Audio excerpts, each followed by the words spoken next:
Et on va parler plus précisément du modèle économique des exploitations agricoles et la façon dont on peut raisonner, penser et transformer un modèle économique. On va parler aujourd'hui de business model pour arriver à penser comment on donne de la compétitivité à une exploitation agricole, comment il faut raisonner pour donner de la compétitivité. Et puis aussi, je trouve que l'outil il est particulièrement intéressant parce qu'il permet de montrer une diversité des mondes agricoles, une diversité des positionnements des exploitations agricoles et plusieurs manières de créer de la valeur dans une exploitation. Et il y en a un de vous qui a dit tout à l'heure, en termes de compétitivité, on a fait beaucoup d'efforts et est-ce qu'on peut aller beaucoup plus loin pour réduire les coûts?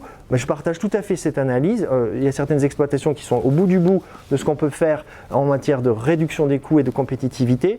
Mais ça, c'est une option possible, et vous le verrez à travers le business model Canvas, pour créer et dégager de la valeur. Et il y a certaines modalités de fonctionnement qui sont clairement des impasses. En tout cas, on est arrivé au bout de ce système-là. Alors l'équation de départ pour raisonner, là je vais être un petit peu théorique mais je vais essayer d'incarner mon propos, mais pour bien le positionner, pour positionner cette histoire de compétitivité. Une entreprise, comme une exploitation agricole, n'importe quelle entreprise, elle est coincée pour créer cette valeur ajoutée, elle est coincée entre deux jalons, entre deux barres, qui sont à la fois le prix de vente et le prix d'achat des matières premières. Et il faut ajouter à cela les coûts de production. Et la valeur ajoutée, je vous propose, c'est tout à fait évident ce que je veux vous dire, mais la valeur ajoutée, elle va être dans la capacité de l'entreprise à se stabiliser sur un prix de vente, à définir un prix de vente particulier, maîtriser des coûts de production, maîtriser des coûts d'achat de matières premières et elle va dégager à partir de là une certaine valeur ajoutée. Donc là vous voyez une entreprise qui a un prix de vente, un prix de marché qui est à 100, un prix d'achat des matières premières qui est à 4, des coûts de production qui montent à 9, elle dégage une valeur ajoutée de 1. Un autre exemple, une entreprise qui du coup aurait fait des efforts pour gagner en compétitivité, elle reste sur le prix de marché, mais elle a réussi à gagner sur ses coûts de production, elle les a fait redescendre à 6 et donc du coup elle a une capacité à dégager à une valeur ajoutée qui est supérieure. Donc à chaque fois, la notion de business model, de modèle économique, elle va jouer sur ces variables. Soit on va jouer sur le prix de vente pour pousser le prix de vente, dégager de la valeur, faire payer le client plus cher via des labels par exemple, ou des modes de production bien spécifiques. Soit on va essayer de réduire les intrants, de réduire le coût, les coûts d'approvisionnement, ce qu'on peut faire via des achats groupés, par exemple d'engrais ou de phyto ou de n'importe quel autre entrant. Soit on va travailler sur ses propres coûts de production, c'est-à-dire moderniser l'exploitation, c'est-à-dire parfois prendre sur son propre salaire pour amortir certains chocs, soit pour développer des économies d'échelle en augmentant la taille de l'exploitation et avoir des rendements des facteurs de production qui vont être suffisants. Donc l'enjeu il est là, il est évident, vous le connaissez. Et quand on regarde en stratégie, quels sont les chemins, les options possibles pour arriver à dégager de la valeur ajoutée? Il y a 4 directions, 4 chemins qu'une entreprise et une exploitation agricole, ça s'applique parfaitement à l'exploitation agricole, peut prendre. 4 options possibles pour créer de la valeur. Alors là je vous donne, c'est le même graphique mais représenté de manière un petit peu différente. Vous avez votre exploitation, vous avez sur un prix de marché qui s'établit ici et vous avez vos coûts de production. Et vous voyez ici c'est la marge. La valeur ajoutée elle est ici. Vous avez prix de vente en bleu et coût de production, c'est-à-dire quand on dit les coûts de production, on a le coût des matières premières plus le coût de fonctionnement de votre structure. Et là vous avez la marge. Et l'objectif va être de travailler ici, c'est-à-dire gagner en compétitivité, c'est augmenter la taille, la part de cette marge entre le prix qui s'installe sur le marché et vos coûts de production. Et il y a seulement 4 options pour arriver à dégager de la valeur économique. La première option, c'est ce qu'on appelle la différenciation. La différenciation, ça veut dire que vous n'êtes plus sur le prix standard du marché, mais vous allez chercher de la qualité. Vous allez chercher une différenciation de votre produit, une qualité supérieure, une reconnaissance supérieure qui va vous permettre de faire payer le client un tarif plus élevé. Et ce client va accepter de payer plus cher parce qu'il reconnaît une qualité supérieure au produit. Et bien évidemment, il est difficile de maintenir un coût de production comme on fait plus, comme on investit plus, comme c'est plus dur de travailler, comme c'est plus dur de dégager une valeur ajoutée. Effectivement, par rapport à la moyenne, on fait augmenter le coût de production. Mais on sait qu'en augmentant la qualité, les standards de nos produits, on va aller chercher, on va se positionner sur des marchés qui sont rémunérateurs. Et là, on augmente du coup la valeur ajoutée créée par l'exploitation agricole. Donc ça, c'est la première option qui s'appelle la différenciation. Vous allez sur des marchés rémunérateurs, vous acceptez que ça coûte plus cher, vous acceptez d'investir, vous acceptez que à court terme la rentabilité peut un petit peu diminuer, mais sur le long terme, vous allez sur des marchés rémunérateurs. Ça, c'est la différenciation. Deuxième option, domination par les coûts. Et c'est là où le système,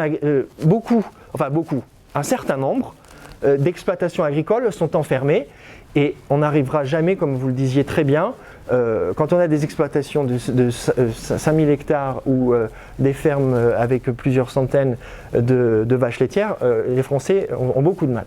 C'est la domination par les coûts. Donc là, vous vous stabilisez sur le prix du marché que vous ne maîtrisez pas, qu'on vous impose quelque part. Et comment vous essayez du coup de gagner en compétitivité? Vous essayez de réduire au maximum les coûts de production. Et donc là, il faut développer des économies d'échelle. Donc là, il faut aller chercher de la rentabilité. Il faut en permanence, l'outil de production est sous pression pour réduire au maximum les coûts de production auxquels vous êtes exposé. Et votre capacité à dégager une valeur ajoutée, elle ne se joue pas du tout sur le marché, elle se joue au sein de l'exploitation et en essayant d'aller chercher, de gratter au maximum pour réduire au maximum les coûts de production. Ça, c'est ce qu'on appelle la domination par les coûts. Troisième option, le low cost. Le low cost, c'est quoi? Eh bien, le low cost, on se situe en dessous des standards du marché, mais on vend un produit qui a une qualité moins bonne.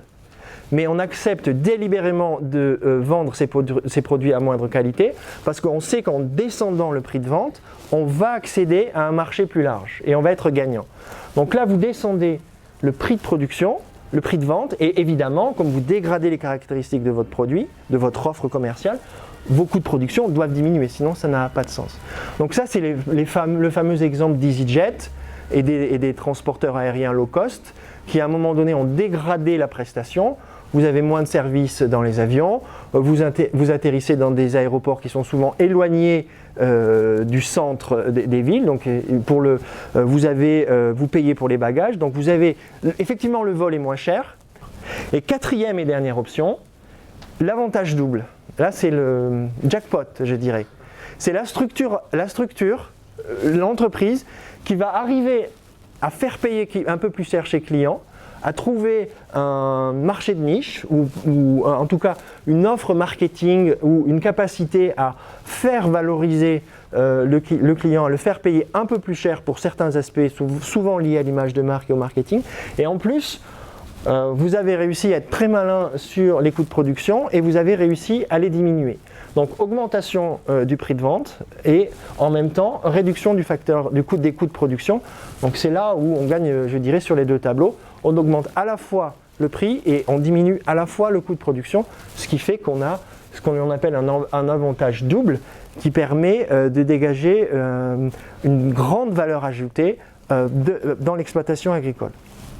Il y a l'impasse, qui n'est donc pas une option de création de valeur. L'impasse, c'est quand le prix de vente est égal au coût de production et on est même parfois, et on l'a bien vu à l'occasion de des événements des 2 dernières années, on comprend très bien qu'il y a des coûts de production qui sont supérieurs à des prix de vente. Et ça, c'est des modèles économiques, ma façon de parler, ou des exploitations agricoles qui sont en grande difficulté parce qu'elles n'ont pas la capacité de s'aligner sur les prix et les coûts de production étant bien plus élevés. Et c'est dans cette situation-là qu'il faut arriver à repenser le modèle économique. En tout cas, il y a plein de choses à repenser. On peut repenser le rôle des coopératives, on peut repenser le rôle de la PAC, mais il faut aussi, et c'est l'objet de l'intervention aujourd'hui, repenser le modèle économique des exploitations agricoles.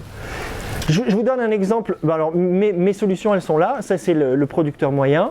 Ça, c'est celui qui est différencié. Il a trouvé des clients qui payent plus cher. Il augmente la qualité de ses biens ou de ses services. Ça, c'est celui qui est dans la domination par les coûts, qui veut être au maximum compétitif et s'aligner sur le prix du marché. Ça, c'est le low cost. Et ça, c'est la solution un peu miracle ou en tout cas optimale. On est à la fois plus cher et à la fois moins cher en termes de coûts de production. Penser la compétitivité d'une entreprise, c'est choisir un chemin pour dégager une compétitivité. C'est soit se différencier par le haut sur les coûts, et la qualité des produits, c'est soit réduire au maximum ses coûts de production, c'est soit accepter de faire du low cost, ou soit trouver un chemin idéal qui est à la fois de valoriser un peu plus et de parvenir à réduire ses coûts de production.